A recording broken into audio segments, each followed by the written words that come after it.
Pak Jokowi itu mengajak Pak Prabowo untuk bergabung di kabinet. untuk bergabung di dalam kabinetnya. Disitulah kita bisa melihat siapa sosok Pak Prabowo. Iya, kesan yang terbangun hari ini adalah seolah-olah Pak Prabowo ini adalah presiden yang tidak punya karakter. Semua dalam kendali Pak Jokowi. Banyak orang yang beranggapan bahwa oligarki itu tumbuh subur ketika Pak Jokowi jadi presiden. Selalu kalau akhir tahun habisin anggaran. Ya. Pemikirannya itu habisin anggaran. Habisin anggaran, betul. Dari dulu habisin anggaran. Kenapa?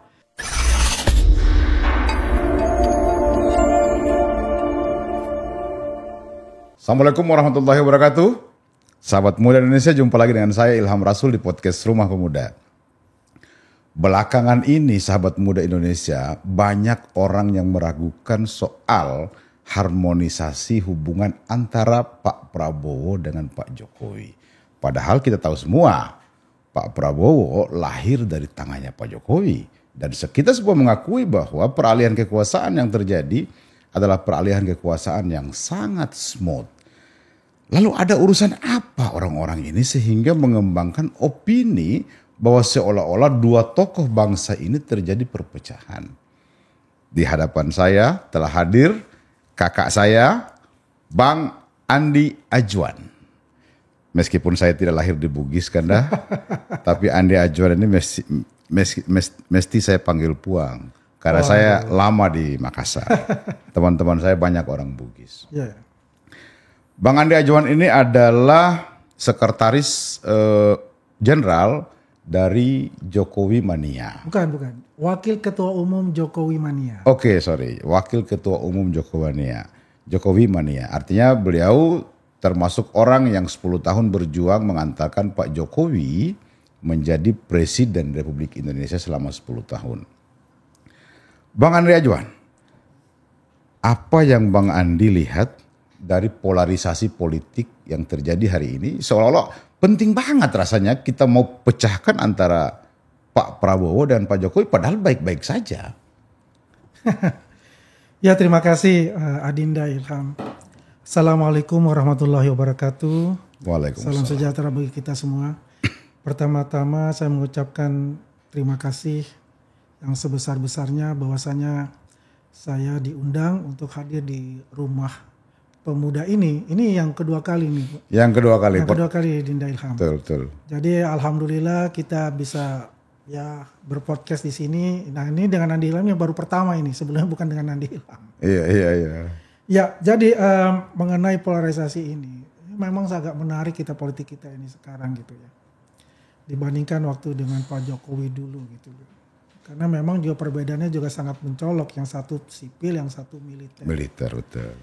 Dan kalau kita kembali bagaimana hubungan antara Jokowi dan Pak Prabowo. Pada tahun 2012 itu ketika Pak Jokowi masih wali kota. Beliau mempunyai keinginan lah untuk bisa menjadi gubernur di DKI Jakarta. Yeah. Saat itu mengikuti kontestasi itu. Dan pada saat itu memang hanya dua partai yang belum menentukan sikap, yaitu PDIP dan Gerindra. Tapi pada saat itu PDIP sudah ada keputusan sebetulnya, yaitu untuk memilih Foke pada saat itu, posisi Bowo dengan wakilnya dari PDIP namanya Adang Ruyatna. Mayor Jenderal TNI Adang Ruyatna. Ya mungkin nasib berkesempatan lebih baik kepada Pak Jokowi pada saat itu. Pak Prabowo sudah tertarik dengan beliau. Ya kan? PDIP kan tidak bisa mencalonkan. Tapi pada dasarnya pada saat itu semua partai memang berplot. Mungkin kalau itu terjadi ya kota lawan kota kosong itu baru pertama kali di Indonesia tahun 2012 itu melawan kota kosong. Betul. Tapi kenyataan itu tidak terjadi. Akhirnya Pak Prabowo itu mempunyai inisiatif melihat bahwa negara ini daerah ibu kota Jakarta ini harus mempunyai suatu terobosan. Ya, dalam kepemimpinan itu. Ya, singkat cerita akhirnya terjadilah perkawinan antara PDIP dan Gerindra. Ya. Yang dimana Gerindra juga membuat suatu terobosan yang menarik. Karena baru pertama kali ya, quote unquote gitu ya, yang calon wakil gubernurnya itu bukan seperti yang biasa lah dari kalau kita bicara suku dari Jawa dan sebagainya. Iya. Tapi ini adalah dari minoritas itu. Iya. Dan ini adalah pemikiran out of the box dari Pak Prabowo. Nah, ini menarik sekali. Nah, disitulah tidak terlepas bahwasanya secara gamblang kalau kita bisa lihat ini adalah berhutang budi Pak Jokowi ini sebetulnya dengan Pak Prabowo. Ya. Karena beliau lah yang sangat intens untuk menjadikan Pak Jokowi sebagai calon gubernur pada saat itu. Dan alhamdulillah jadi gubernur di DKI Jakarta. Iya. Yang uniknya lagi pertempuran 2014 itu mereka rival gitu loh. Mereka rival. Ini luar biasa ini sebenarnya. Karena saya menilai adabnya beliau luar biasa gitu. Jiwa kesatrianya Pak Prabowo ini ya luar biasa. Walaupun kami pada situ ya berseberangan dalam arti itu kan. 2014, 2019 pun juga kami berseberangan. Tapi yang menurut saya sangat menarik ini ketika Pak Jokowi itu mengajak Pak Prabowo Untuk bergabung di kabinet. untuk bergabung di dalam kabinetnya. Disitulah kita bisa melihat siapa sosok Pak Prabowo. Iya. Orang menggambarkan temperamen dan macam-macam. Tapi kita melihat ternyata beliau ini belajar banyak. Oke. Belajar, makanya Pak Prabowo pada ulang tahun Gerindra mengatakan guru politik saya adalah Pak Jokowi. Pak Jokowi. Dan juga di sebelumnya itu adalah di Munas Muslimat NU dan juga di rapat kerja nasional NU nggak salah ya. Dia mengatakan itu. Ini luar biasa sekali gitu. Ada yang ingin mengkuyak-kuyak saya dengan Pak Jokowi. Gitu kan. Dan banyak sekali digoreng itu kan. Iya. Banyak sekali goreng. Dan kita bisa melihat kalau kita ingin membunuh ular, kita pukul aja tuh rumput, keluar semua tuh ularnya kan. Iya. Ya, kan kita bisa melihat siapa itu. Ada hal yang menarik yang saya garis bawahi ya. Pak Prabowo tuh mengatakan sebetulnya ini ada juga ya pihak-pihak asing bermain gitu. Oke. Ya kan ada di mass media, ada juga tokoh-tokoh yang mungkin disupport dari situ. Ya kita paham lah bahwa juga banyak yang tidak move on dan kontestasi Pilpres kemarin. Orang semua sudah pada tahu siapa untuk itu. Dan sangat gencar sekali bagaimana untuk mereka memisahkan bahwa Jokowi dengan Prabowo ini. Ini yang apa ya kalau saya sayangkan. Karena demokrasi kita ini bukan demokrasi Amerika. Demokrasi kita ini demokrasi Indonesia. Karakternya harus Indonesia. Karakternya harus Indonesia. Jangan karakter dari Amerika. Kalau Amerika hanya 2 partai, kemudian the winner takes all. Kita enggak. Coba. Waktu Jokowi pun juga mengajak juga lawan-lawan politiknya kan. Untuk bisa bergabung membesarkan negara ini dalam pemerintahannya demi kemakmuran rakyat Indonesia. Coba diundang Pak Prabowo masukkan. Akhirnya Pak Prabowo belajar gitu loh. Bagaimana memerintah negara yang besar ini dengan karakternya dia sebagai seorang militer yang langsung straight to the point. Iya. Dengan karakternya Pak Jokowi yang lemah lembut dan penuh perhitungan. Iya.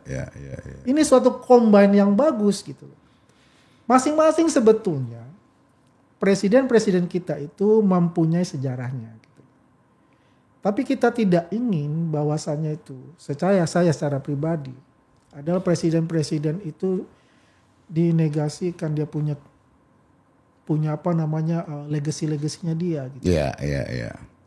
Ya kita banyak belajar bagaimana ketika pemerintahan SBY mau berakhir terjadilah hambalang, ya kan, mangkrak lah istilahnya. Akhirnya ada usaha-usaha itu pula yang ingin memangkrakkan IKN yang merupakan legasinya Pak Jokowi ya. Apakah Jokowi itu selalu benar? Enggak juga. Namanya juga manusia. Iya. Pasti ada salahnya, pasti ada benarnya juga. Banyak sekali juga kekurangan-kekurangan dia selain dari kelebihannya. Contoh aja kita lihat kalau kelebihannya dia, kita selama ini kalau kita misalnya gini, dari Jakarta kita ke Surabaya pakai tol 9-10 jam. Iya. Sebelum ada tol dulu bisa 16 jam. Bisa 16 jam. Berapa waktu kita habis dan berapa pengeluaran kita untuk itu. Coba di Sumatera juga. Kan luar biasa gitu. Tapi itu kita nggak boleh menegasikan bahwa itu adalah legasi-legasi seperti itu. Prestasi tetap prestasi gitu ya. Tetap prestasi. Iya, iya. Terus bagaimana misal Wadi dengan masalah hukumnya, itu adalah suatu pekerjaan yang mesti diselesaikan untuk masalah hukum itu gitu loh. Pastilah ya, setiap pemerintahan itu ya pasti ada yang kelebihannya, ada yang kekurangannya. Kelebihannya ya kita pertahankan. Yes. Kekurangannya suksesornya itu harus merapikan lah. Artinya kekurangan-kekurangan itu dilengkapi hingga menjadi suatu kekuatan untuk kedepannya gitu. Meskipun tidak sempurna, paling tidak mendekati kesempurnaan. Mendekati kesempurnaan itu, ya. Jadi kan kalau kita lihat juga ini, rame-rame gitu kan, di bawah bayang-bayang Jokowi, kita ketawa ngakak juga di bawah bayang-bayang. Iya, Jokowi. kesan yang terbangun hari ini adalah seolah-olah Pak Prabowo ini adalah presiden yang tidak punya karakter. Semua dalam kendali Pak Jokowi, itu seolah-olah yang terbangun hari ini. Menurut Kang Anda, siapa sih yang paling berkepentingan dengan polarisasi ini? Satu, kalau kita bicara proksi dari luar. Proksi luar, oke. Kedua, kalau kita ingin tahu bahwasannya, ya itu tadi, banyak yang tidak puas, banyak yang tidak move on dari kontestan Pilpres kemarin. Ya, Pilpres kemarin. Oke. Ya. Itu poin-poin dasarnya sih sebetulnya. Oke. Dari luar ini dari mana? Amerika kah? China kah? Coba kita lihat aja segini. Siapa yang punya kepentingan besar di sini juga? Bisa saja Amerika, bisa juga China kalau kita lihat. Karena market kita ini paling besar ini di Indonesia target ini. Pasar yang paling baik. Besar. Permasalahan kita ini kan, ya quote-unquote kita terus terang ini udah kalah dan Vietnam. Segi apa kita bilang? Banyak industri sekarang itu pindah ke Vietnam, gitu. Ya kan? Kita punya nggak pabrik mobil listrik? Iya betul. Vietnam punya pabrik mobil listrik. Padahal dia itu adalah negara agraris gitu loh sebetulnya. Ada apa kan? Kenapa kita tidak mempelajari hal itu? Sebetulnya adalah masalahnya kita ini juga adalah SDM, sumber daya manusia itu. Oke. Itu permasalahan itu. Tapi kalau misalnya tadi itu ya kita ada 2 poin itu. Ya. Pertama, ya kalau saya sih berharap itu pengamat, oke, boleh kita mengamati, tapi jangan menyerang pribadi gitu. Mengamati, memberikan masukan kritik, yang tentu. tapi ada solusinya apa nih kepada pemerintah gitu. Harus membangun, kayak ini bicara Harus konteksnya membangun. negara, bangsa, betul. Betul sekali. Konteksnya ini adalah bangsa dan negara. Dan ingat Pak Prabowo itu adalah seorang militer. Iya. Seorang militer itu kalau dia berbicara itu dia harus tepati. Iya. Kalau dia berjanji dia harus tapi dan dia harus amanah. Kalau orang Bugis bilang taruh ada taruh gau. Taruh aja taruh gau. Gitu ya. Betul sekali. Iya. Gitu. Kak Anda. Ya. Banyak orang yang melihat sejumlah hal negatif dari kepemimpinan Pak Jokowi. Yang kalau itu diwariskan kepada Pak Prabowo, itu akan menjadi bumerang buat Pak Prabowo. Ini anggapan, dalam tanda kutip anggapan. Apa contohnya? Contohnya yang paling gampang kita lihat hari ini adalah soal pagar laut. Oke. Banyak orang yang beranggapan bahwa oligarki itu tumbuh subur ketika Pak Jokowi jadi presiden. Meskipun dalam segala hal kita melihat bahwa agenda untuk menggandeng para corporate itu adalah agenda juga yang sangat penting untuk melibatkan diri dalam terkait dengan pembangunan nasional gitu ya. Nah ini bagaimana Bang Ajwar melihat? Pagar laut itu kalau nggak salah hak guna bangunnya ada tahun 1982 loh, sudah ada. Iya. Ya kan? Ini kan orang mencari entry point aja gitu loh. Bagaimana itu memisahkan Jokowi dan Prabowo dengan berbagai sudut gitu. Mencari itu aja. Kalau kita bicara pagar laut yang di Tangerang, nih beda dengan Bekasi ya. Oke. Kita yang Tangerang ini pertanyaan saya begini, nggak mungkin sekelas Agung Sedayu itu membeli tanah masyarakat itu dengan harga di bawah standar. Betul nggak? Kemungkinan ya adalah calo itu yang bermain gitu loh. Sehingga terjadilah hal itu. Dan tidak mungkin hak guna bangunan itu akan muncul atau sertifikat hak milik itu. Padahal kan tahu ini laut itu kan nggak boleh. Nggak mungkin. Ada sertifikat di atas laut itu. Iya. Jadi ada permasalahan apa? Ya permasalahan bolehlah antara corporate itu dengan inilah ATR BPN setempat. Ya kan? Kita tidak bisa menyalahkan bahwasannya semuanya itu oligarki itu adalah sampah. Penghisap darah rakyat. Ya enggak. Kita harus apple to apple juga gitu loh. PIK itu mereka juga membayar pajak. Ya. Kalau nggak salah 50 triliun mereka bayar pajak. Oke. Menyerap tenaga kerja 265.000 orang. Oke. Tapi kita tidak berpihak bahwa dengan PIK itu tidak. Yang kita lihat ini prosesnya itu bagaimana gitu. Harus equal lah ya. Harusnya, antara yang positif dengan yang negatif. Dan kita ini, walaupun kita adalah pendukung Prabowo dan juga Jokowi, itu melihatnya ini ada something wrong di sini gitu. Memang harus dibongkar gitu. Kalau misal oligarki itu salah, ya harus membayar lah. Ganti rugi kepada masyarakat dan sebagainya. Ya. Apakah ada unsur pidana di situ? Tugasnya Barreskrim untuk menyelidiki itu. Tugas kepolisian. Ya. Jangan dijadikan alat politik. Tapi ada fakta kan dah? Bahkan ada kan satu partai gitu kan teriak-teriak untuk itu. Oke. Ketika bicara dengan pagar laut yang di Bekasi, diem tuh. Kenapa diam? Ada unsur politik juga di sana. Oke. Ya pemiliknya siapa? Elit politiknya partai tersebut. Bisa di-spill kan? Partai apa? Nah, sudah jelas kita lihat di mana-mana kan ada. Oke. Inisialnya kan CH kan? Teman saya juga misalnya.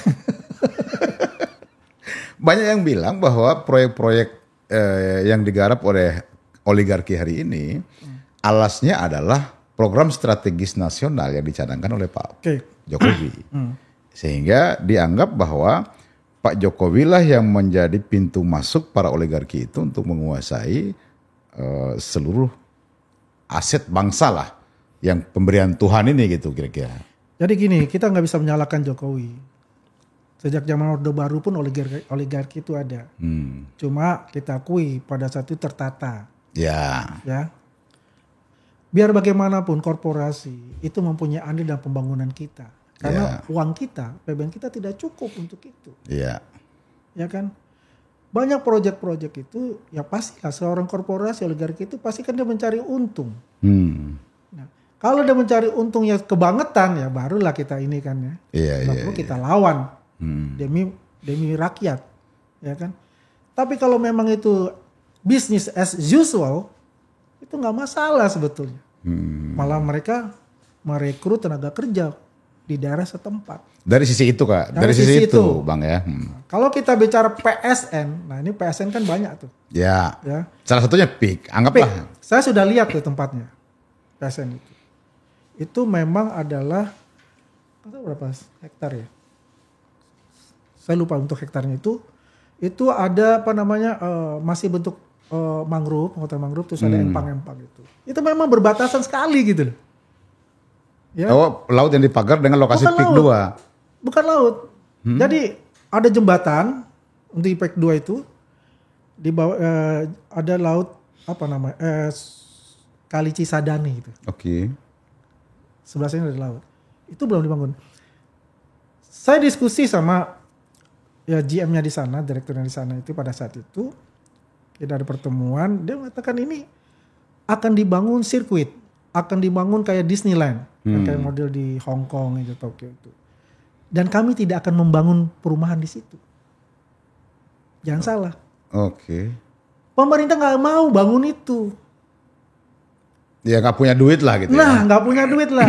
Tapi ini dia merasa saya harus bangun itu karena ini akan menunjang perumahan saya. Tapi itu tidak dia bangun perumahan. Gitu loh. Fasilitas lah ya sebenarnya. Ya dia bangun itu nanti akan menghidupkan perumahan dia kan gitu. Itu aja. Nah, kalau kita lihat ini ada apa sebetulnya? Ya mungkin ya persaingan bisnis, ya kan? Banyak lah macam-macam untuk itu. Kan kita ini berprasangka baik aja. Yang penting ada law enforcement itu harus diperkuat gitu loh. Iya. Jangan omong-omong gitu kan. Iya. Udah gitu kayak merasa ya Oh, paling hebat. Terjun di laut teriak-teriak. Oligarki. Saya juga bukan pendukung oligarki, tapi saya melihat secara kacamata objektif. Gitu. Markas Brimob di PIK 2, apa itu juga, saya mau lihat perspektif Bang Ajwan. Bagus kok. Kenapa? Ada pengusaha punya tanah dibangunkan markas Brimob, markas Angkatan Laut misalnya gitu ya di situ. Ya bagus saja gitu loh. Bahwa dia punya obligasi sebagai warga negara yang baik, dia punya kelebihan, materi, dia ingin menyumbangkan kepada pemerintah. Bukan hanya itu, ada menara syariah di sana. Oke. Wah itu luar biasa tuh, bagus banget, 2 kembar tuh menara syariah untuk NU. Jadi apakah di sana dibilang ini? Enggak juga. Ada masjid Masjid Agung di situ sama berseberangan dengan katedral. Ada di situ yang sedang dibangun. Makanya kadang-kadang begini, orang berbicara itu hanya melihat dari surface-nya aja, dari luar. Iya. Dia nggak lihat ke dalam, dia lihat seperti apa gitu. Tapi orang beranggapan bahwa dengan bangunnya markas Brimob di situ, itu akan menghambat proses pidana yang terjadi di penerbitan SHGB, SHGU ya kalau nggak salah. Bukan begitu. Kalau kita berkacamata pada hal mencari-cari kesalahan, ada aja kesalahan orang tuh pasti ada. Ya kan? Kita kan tadi saya katakan law enforcement kita harus kuat. Ya kan? Terlepas bahwa wah itu ada hal seperti itu ya, terserah persepsi masing-masing untuk itu. Yang penting adalah peraturan itu harus ditegakkan. Peraturan itu harus ditegakkan sesuai dengan itu. Kalau misalnya memang mereka ada yang terlibat ya proses aja gitu loh. Ya. Bila perlu diawasi oleh masyarakat. NGO yang tidak puas ikut aja juga melihat seperti apa. Oke. Yang jelas jangan sampai isu-isu seperti ini, masih banyak kita punya isu-isu besar ya. Bagaimana geopolitik yang tidak menentu sekarang. Coba kita lihat. Kita harus bantu dengan makan bergizi gratis ini. Kita punya IQ itu hanya 78. Ngeri kan? Jauh dari Kamboja.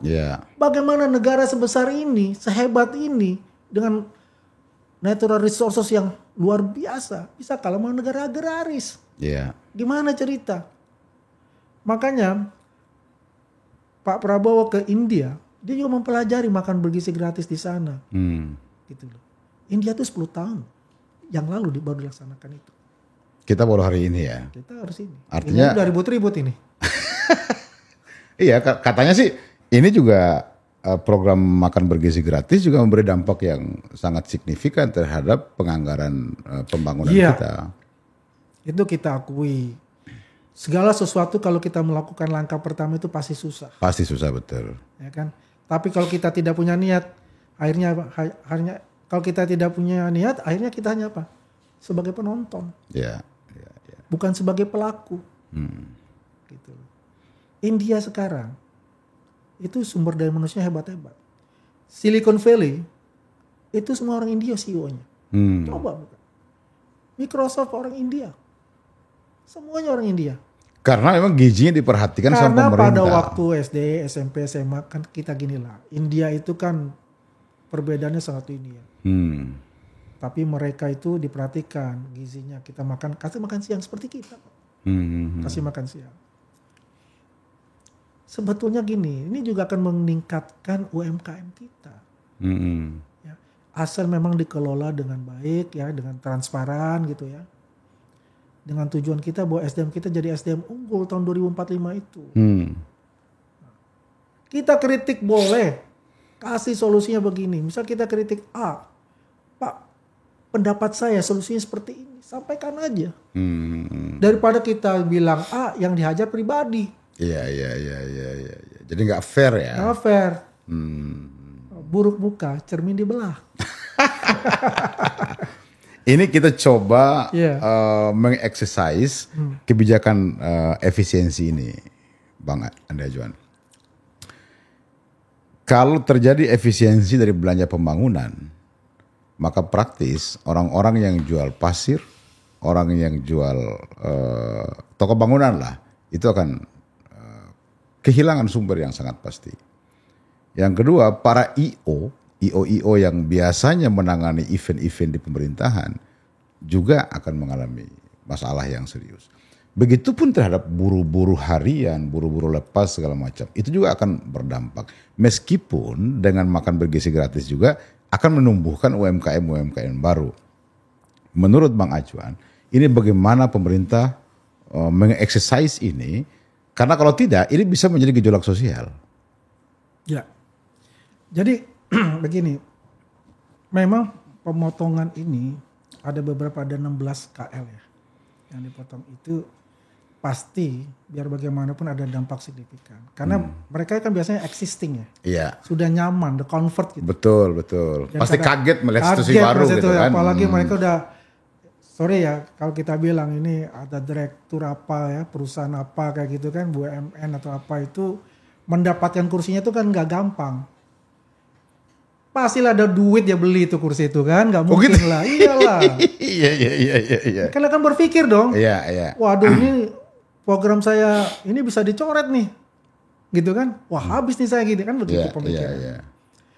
Sebetulnya yang paling penting ini, kenapa ditekankan itu pemotong itu? Karena presiden sudah melihat, sudah mempelajari gitu. Sampai satuan 9, selama itu cuma satuan 4 lah, maksimum itu 9. Artinya itu sampai detail-detail pengeluaran itu dia tahu. Ternyata itu kebocoran tuh banyak. Itu adalah memang di perjalanan dinas dan alat tulis kantor. Ya, berarti belanja rutin berarti kan bocornya. Belanja rutin itu paling banyak. Ya kan, ini kan selalu digoreng-goreng itu. Wah, entah kebijakan publik, dengan pelayanan publik akan terganggu ya seperti tadi. Oke. Nggak mungkin dah pemerintah itu akan mengorbankan rakyatnya gitu. Pasti sudah ada hitungan-hitungannya. Terlepas hitungannya itu kurang up to date ya, kurang ini ya, kan bisa diinikan lagi. Iya. Didiskusikan lagi dengan DPR gitu. Yang sepengetahuan saya, kalau nggak saya salah ya, itu juga lagi sedang diperhitungkan lagi untuk biaya untuk pekerjaan umum PU, Kementerian PU itu. Karena Kementerian PU itu paling tinggi. Dari 110 sekian triliun, tinggal 29, berapa ya, 5 atau 6 triliun itu. Pemangkasannya. Iya, tinggal segitu. Memang kalau dengan nilai segitu ya sulit. Jadi memang hanya pemeliharaan aja gitu. Bang Andi, kalau ini kan ada informasi yang harus disampaikan kepada publik.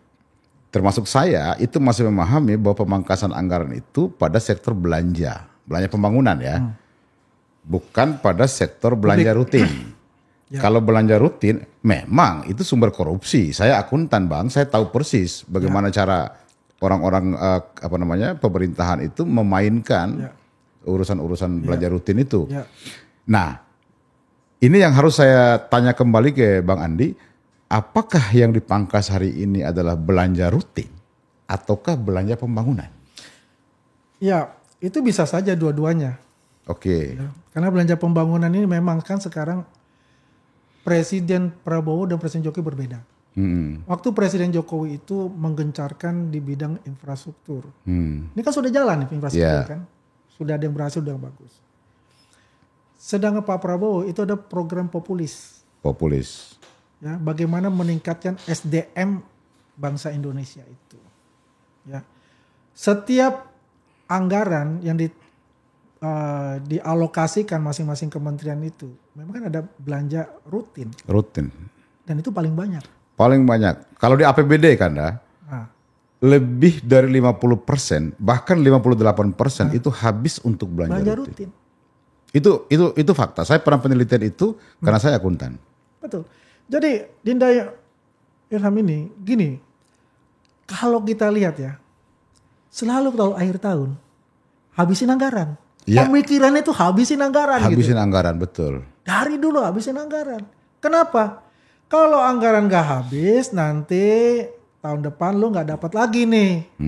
Sirpanya banyak lu tambah turun. Okay. Karena lu gak perform, dibilang gitu kan. Padahal kan enggak. Padahal tuh bahwasanya, ini kita segini saja, gak usah banyak-banyak. Kita kasih ke pemerintah lagi untuk pembangunan selanjutnya. Kan harusnya begitu. Ini yang dilihat oleh Pak Prabowo dan tim beliau. belanja rutin seperti gini gitu loh. Iya. Bayangkan ya. Jadi publik ini harus jelas nih. Harus jelas. Bahwa bukan belanja pembangunan yang dipangkas oleh pemerintah, tapi itu belanja rutin. Oke. Pokoknya itu yang namanya untuk publik, pelayanan publik. Kalaupun ada, itu sangat minor. Oke. Karena kebijakan populis itu adalah bagaimana memberikan kesejahteraan kepada masyarakat, kepada rakyat secara langsung. Iya. Kalau Pak zaman Jokowi itu ada infrastrukturnya dulu nih. Ya. Pelaku-pelakunya, nah sekarang nih. Oleh Pak Sekarang Prabowo, subjeknya yang harus diperkuat gitu. Harus diperkuat. Ini makanya saya bilang tagline-nya itu berkelanjutan. Oke. Ya kan? Jadi berhentilah orang-orang yang sering membicarakan soal perpecahan antara Pak Prabowo dan Pak Jokowi. Dan semua itu terjawab sudah pada hari ulang tahun Gerindra. Bagaimana belum ada negara ini, ya, pergantian dari Presiden Soekarno, Pak Harto, kemudian Gus Dur, kemudian Mega, Habibie, SBY, ya kan, Jokowi, dan hanya Pak Prabowo mengundang mantan presiden ke-7 untuk berbicara. Apapun dia mengatakan saya sudah tidak punya kekuasaan, saya sudah tidak mau berbicara, saya ini ada rakyat biasa, tapi dipaksa untuk bicara itu. Karena apa? Adab beliau. Adab, budaya ketimuran kita sangat dijunjung tinggi, betul. Jangan, dari awal saya katakan, jangan menegasikan semua kebijakan-kebijakan yang baik dari pemimpin terdahulu. Hanya karena melihat satu hal kecil yang buruk. Hal yang kecil yang buruk. Oke. Luar biasa Bang Anda Juan. Ya. Saya terima kasih banyak karena tadi saya lihat sangat lagi dikejar-kejar sama iNews. Ya. Lain kali kita akan lanjutkan lagi Bang Andi. Ya. Terima kasih banyak. Pemuda Indonesia jelas bahwa antara Bapak Prabowo Subianto sebagai Presiden Republik Indonesia dan mantan Presiden Bapak Joko Widodo baik-baik saja. Soal kebijakan hari ini yang efisiensi yang banyak dilencengkan sama orang, jelas bahwa efisiensi itu lebih pada efisiensi anggaran yang banyak dimanfaatkan orang-orang yang tidak bertanggung jawab di Republik ini. Assalamualaikum warahmatullahi wabarakatuh.